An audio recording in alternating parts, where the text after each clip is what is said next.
ஆங்கிலம் பேசத் தெரிந்தவர்கள் மட்டும்தான் இந்த உலகத்தில் அறிவாளி என்றால், இங்கிலாந்துக்காரர்களும் அமெரிக்காக்காரர்களும் தான் உலகில் தலை சிறந்த அறிவாளியாக இருக்க முடியும். ஆங்கிலம் என்பது ஒரு மொழி, பயிற்று மொழி, அவ்வளவுதான். அந்த மொழியை கற்றுக்கிட்டவங்க தான் எல்லாம் அறிவாளின்னு நம்ம எல்லாருமே நம்புகிறோம்.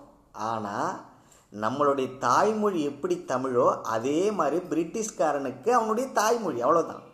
பிரிட்டிஷ்காரர்கள் எங்கெல்லாம் ஆட்சி செய்தார்களோ அங்கெல்லாம் ஆங்கிலத்தை பரப்புனாங்க. இன்றைக்கி உலகத்தில் நம்பர் 1 அமெரிக்காவுக்கு ஈக்குவலாக இருக்கிற ஜப்பானும் சைனீஸும் அவர்களுக்கெல்லாம் ஆங்கிலம் தெரியாது. அவருடைய தாய்மொழி மட்டும்தான் தெரியும். ஏனென்றால் அவர்கள் தாய்மொழியில் படித்து இந்த உலகத்தில் உள்ள அத்தனை அறிவையும் பெருக்குகிறார்கள். இன்றைக்கும் பார்த்தீங்கன்னா கூகுளுடைய சிஇஓவாக இருக்கின்ற தமிழகத்தை சார்ந்த சுந்தர் பிச்சை ஒரு ஆங்கில மனிதர் அல்ல. அவருடைய